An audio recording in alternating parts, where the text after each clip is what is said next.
All right, so let's change gears a little bit. Excuse the pun, but digital transformation, as I said, also relies on this idea of self-disruption. Otherwise, if you rely on existential threats to trigger you into action, then you're always going to be, responding to change as opposed to driving it from the inside. Here at First Rand, I constantly am eternally grateful for the visionary leadership that we have and the willingness to change the way we do things. You'll have seen in the press a couple of years ago, Jacques Celliers, he came out and was one of the first CEOs, in the banking industry to say he's given up his office, he's given up his perks, he's just literally on his laptop, he walks around, he grabs a hot desk. And I saw that in action. I used to work in a couple of doors down from him in the same open space area. And we ended up using his office as a meeting room. And he extended that innovative thinking to the whole of our campus in town. And he broke down all the office walls. He got rid of all the cupboards. He got rid of photocopiers.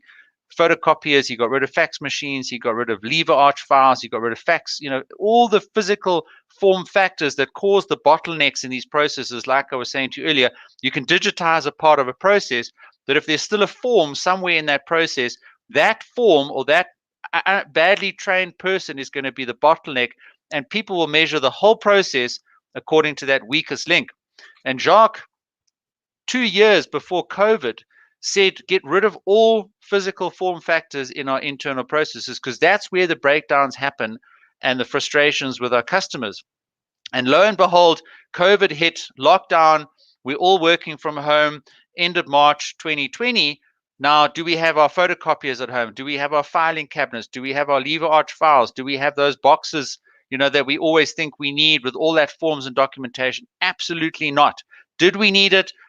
Maybe in some instances there were regulation that required that paperwork or those forms, etc.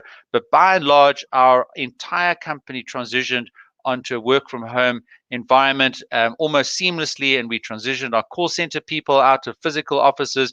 And of course, there was a surge of use, obviously, of our app and online banking environments. And so I've personally witnessed how that internal self-disruptive mindset, was ahead of the game, was ahead of the existential threat of COVID on the lockdowns. And Mark Zuckerberg there, inside Facebook, obviously the biggest media company in the world today, obviously doesn't create any of its own content. We spoke about marketplaces and ecosystems on Monday, but he's not resting on the laurels that he's achieved. He recognizes that there's going to be lots of competitors coming in, and he, implores his employees to change the way Facebook works from the inside out. FNB has had a very successful innovation program running over many years, started by Michael Jordan, and we would reward our employees for implementing successful ideas that brought value by doing things differently. And what we didn't want to do was to have an innovation department. And I think that's one of the worst things that you can do to try and drive digital transformation or innovation, is to departmentalize it. If you look at General Motors in the 70s and 80s, they set up an innovation department because they knew the motor industry was going to be disrupted at some point. And lo and behold, of course, we've seen that happen with Tesla. But what did General Motors do? They set up a separate division, and they said, right, it's called Saturn. They built a new office for them. They put their brightest people in that innovation department. They gave them the reporting line directly into the CEO of General Motors, and it failed. Okay, it failed because you have to transform and innovate through the whole organization, because an organization is like a living being. If it sees something that is a threat to it, it will starve that internal virus almost, because it's changing the way that it operates. And just like a living organism, will identify that and isolate it and get rid of it, so too an organization has got to go through a process of evolution, so that it can adopt and internalize and adapt to that change. But we also know the clock is ticking, because if we don't do it ourselves, then it's going to happen from the outside, as we saw in some of the case studies on Monday.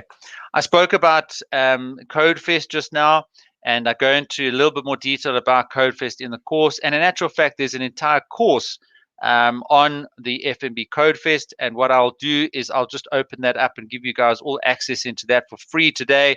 Hadn't planned to do that, but I will do that just now quickly and put that link on there. And those of you that are interested, I take you inside the FNB Code Fest. I take you inside the process that we used, to set up that large scale banking hackathon, and I explain what we did and what we tried to achieve, such that it ended up becoming a Harvard a business case study and is taught in MBA courses around the world. We partnered with Gibbs and they wrote a case study on it. We started with just a handful of developers sitting around a couple of desks overnight, and we ended up with 400 developers over a week-long period of innovation, including obviously a coding marathon during which people did obviously work during the night to innovate with the latest technologies and build prototypes that solved significant business problems using the latest technology.